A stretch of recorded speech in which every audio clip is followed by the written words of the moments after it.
मेरा क्वेश्चन ये था कि जैन धर्म में जब कामदेव जो है वो शलाका पुरुषों में नहीं आते हैं, जबकि वो मोक्ष प्राप्त करते हैं, परंतु नारायण और प्रतिनारायण ये तो आमतौर पर नरक ही जाते हैं, लेकिन फिर भी वे शलाका पुरुष में है, तो ऐसा क्यों? बहुत गजब का ये प्रश्न है। मैंने बहुत विचार भी किया इस बात पर। सबसे पहले तो 63 शलाका पुरुष या फिर 169 महापुरुष है ना, 169 महापुरुष, इनकी धारणा जैन प्रथमान योग क्या है, बस इनकी कहानियां। और इनसे, इनके जीवन से हम 3 बातें सीखते हैं: संसार की विचित्रता, पुण्य पाप का फल और महापुरुषों की प्रवृत्ति।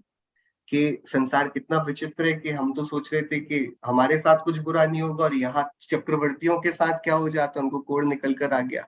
उनके पास इतने बड़े बड़े वैद्य हैं, वो कोई दवाई नहीं करा पा रहे। हमको लग रहा है कि एक डॉक्टर को हम जाते हैं और हमारा सब सॉर्टेड है लाइफ में, हम जानते हैं डॉक्टर को अच्छा है जो, राइट। तो एक संसार की विचित्रता की हम ये कभी निर्धारित ही नहीं कर पाएंगे कि कोई यदि तीर्थंकर भी है तो उस पर उपसर्ग होगा कि नहीं।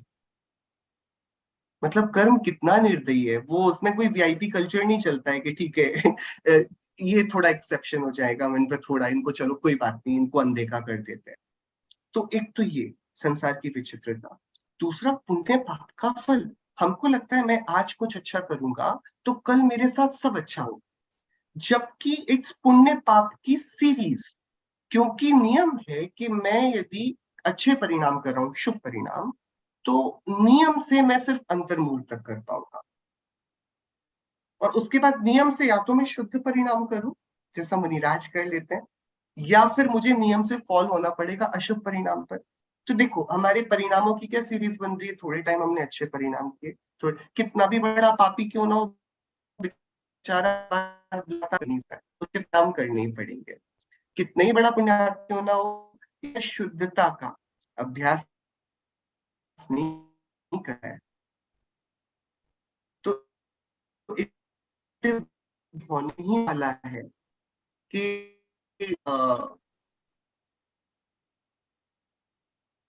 वो गिरकर आ जाएगा अशुद्धता को आ रही है। सर थोड़ा शायद ब्रेक हो रहा है।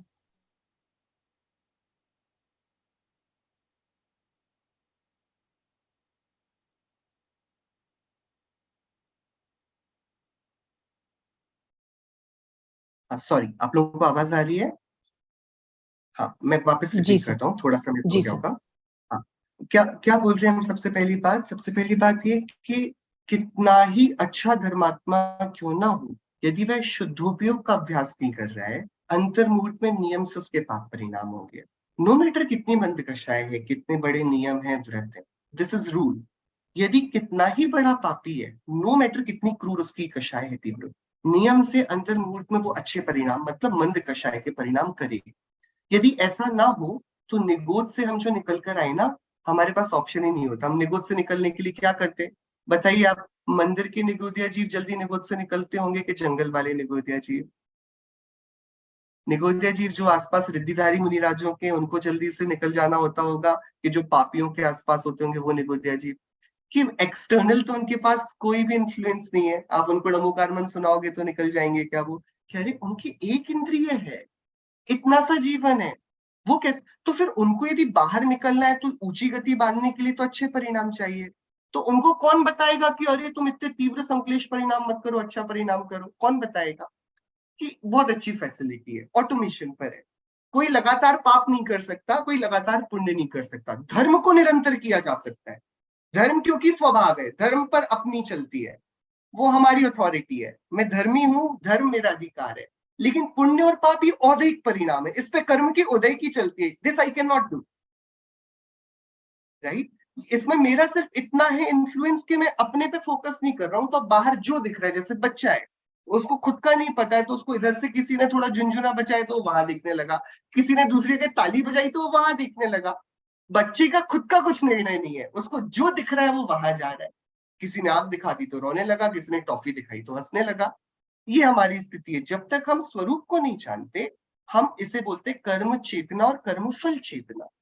हम कर्म के उदय में इधर से उधर भागते रहते हैं। लेकिन द मोमेंट हम देखें कि नहीं, मेरी चाबी मेरे हाथ होनी चाहिए, मेरी स्टीयरिंग व्हील मेरे हाथ होनी चाहिए, कर्म नहीं चलाएगा, इसे ज्ञान चेतना कहते हैं। बराबर। तो अब ये हमको सीक्वेंस पता पड़ा कि कर्म का क्या सीक्वेंस है। जब मैंने परिणाम किए अशुभ शुभ अशुभ शुभ अशुभ शुभ, तो बंध कैसा हुआ, पुण्य पाप पुण्य पाप पुण्य पाप। तो उदय कैसा होगा, पुण्य उदय पाप उदय पुण्य उदय पाप उदय। तो कोई समझे कि कल को ऐसा दिन आएगा जब कोई टेंशन नहीं रहेगी, तो कितना बड़ा झूठ बोल रहा है वो अपने आप को। क्योंकि आपकी बंधन की प्रोसेस ही ऐसी है कि आपने साथ साथ अंतराय बांधे, आप लगातार तो पुण्य बांध नहीं पाए, तो सीरीज में ही ऐसा फंसा हुआ है कि वो क्रम से। तो जब सब सोच रहे हैं कि अब सब ठीक हो गया है, सीता जी वापस आ गई हैं, तभी वहां पर तैयारी चल रही कि वापस जाएंगी। सबको लग रहा है सब सेटल हो गया अभी, लेकिन कुछ भी नहीं हुआ है। सबको अंजना को लग रहा है कि अब पवन चलो 22 साल बाद आए, लेकिन आ तो गए आज रात, और बड़ी खुश है। और मणि भी देखे, अपनी मुद्रिका भी देखे, अंगूठी भी देखे, और एकदम खुश है वो तो एकदम। और उनको क्या पता कि अभी थोड़ा सा अच्छी अनुभूति हुई थी और ये हुआ, जंगल पहुंच गए। अब चलो ठीक है, जितने पहाड़ टूटे टूटे, कम से कम हनुमान तो पैदा हो गया ना। इतना खुश है हनुमान, और अरे क्या करेंगे जंगल में, तो ऊपर से विद्याधर राजा भी आ गया ले जाने के लिए। विमान पर बैठे हैं, कितने खुश हैं, सब बढ़िया चल रहा है, और धड़ाम से हनुमान नीचे गिरा।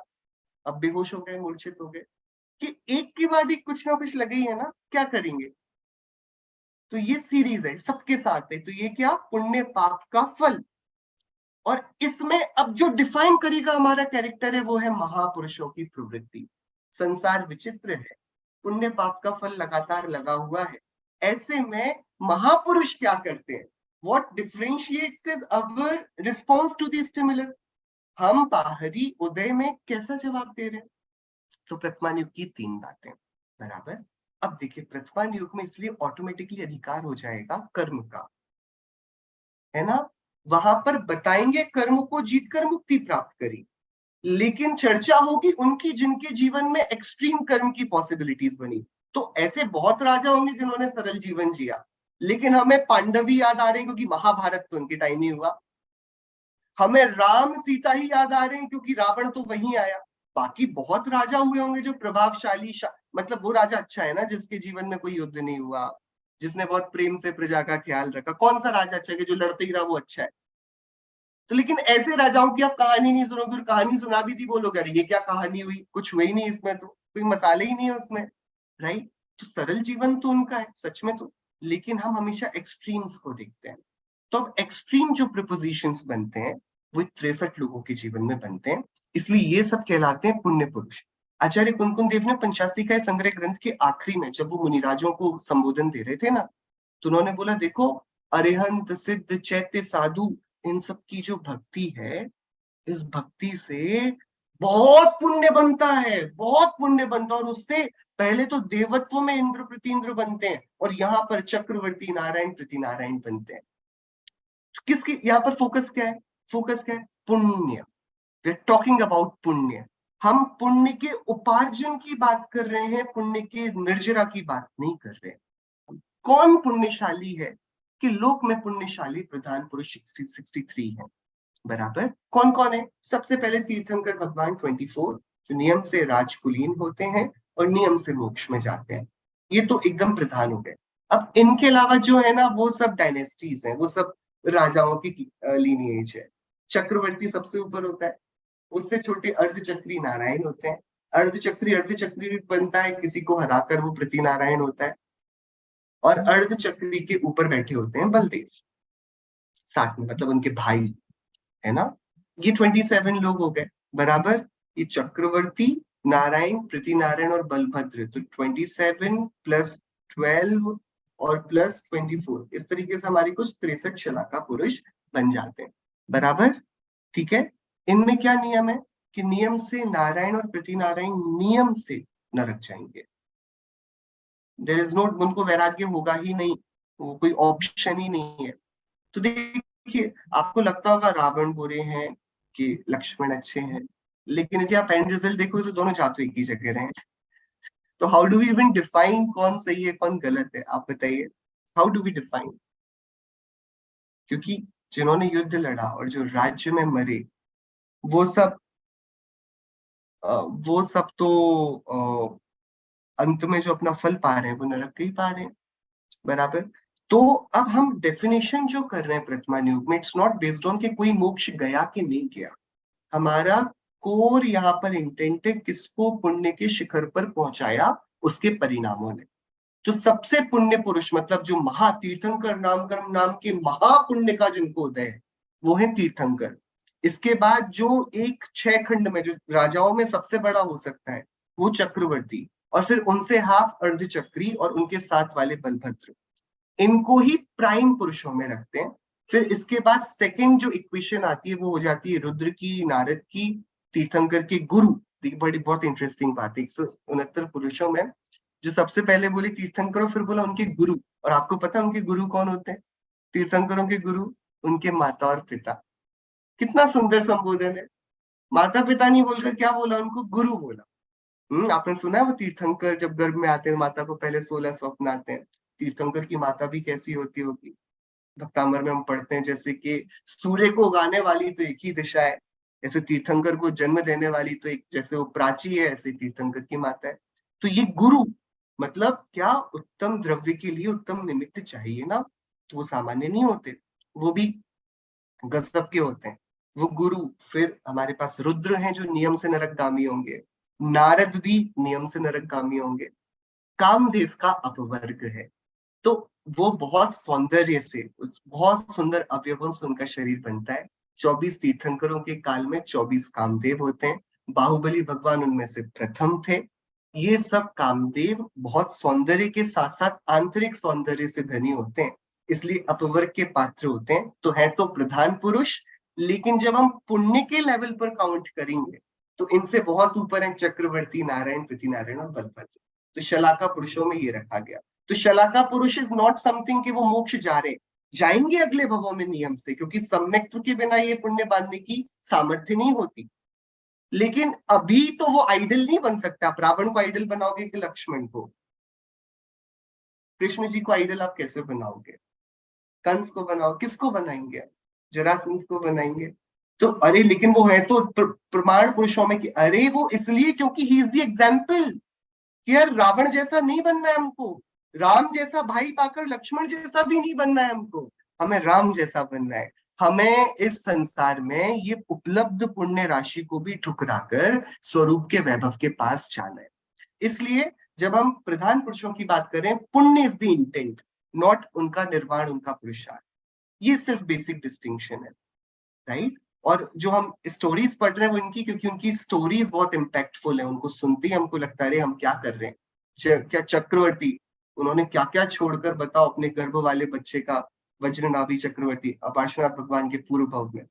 या जो वैराग्य भावना हम पढ़ते हैं, यह विधि राज करे नर नायक, भोगे पुण्य विशाला, सुख सागर में रमत निरंतर, जात न जानियो काला। तो वो पार्श्वनाथ भगवान का पूर्व भाव चक्रवर्ती थे। वो कैसे उन्होंने फिर सब कुछ छोड़कर वो एक दिवस शुभ पुण्य संजो के, क्षेमंकर मुनि वंदे, देखी श्री गुरु के पद पंकज, लोचन अली आनंदे। जा रहे थे जंगल में घूमते घूमते, अरे क्षेमंकर मुनिराज मिल गए। ओहो, देखते ही अरे और फिर मुनिराज के पास बैठे नतमस्तक होकर, तो मुनिराज ने क्या बोला? राजन नहीं बोला, वो हे धर्म शिरोमणि। क्या बोले वो राजा से? क्योंकि धर्म तो राजा के ही आधार चलता है। तो इनको इतनी शर्म आई, उनको ऐसा लगा अरे गुरु संबोध्यो धर्म शिरोमणि, सुन राजा वैरागे। उनको वैराग्य आ गया, अरे मैं राजपाट में रचा बचा और ये मुझे धर्म शिरोमणि कह रहे हैं, मैं कौन हूं? और तब उन्होंने संसार शरीर भोग का विचार किया। तो छोड़े संग साथी, कोड़ी 18 घोड़े छोड़े, 84 लख हाथी। हाँ, इस तरीके से सब छोड़ दिया। और हम सोच रहे हैं कि थोड़ा सा दे रहा हूं मैं पैसा, मेरा नाम तो लिखा जाएगा ना वेदी में कि नहीं लिखा जाएगा। वो हमें इसमें स्मरण चाहिए ना चक्रवर्ती का। इसलिए ये पुण्य पुरुष पुण्य को धिक्कारा कैसे उन्होंने, उसके लिए उदाहरण बनते हैं। बाकी इसमें ऐसा कुछ भी नहीं।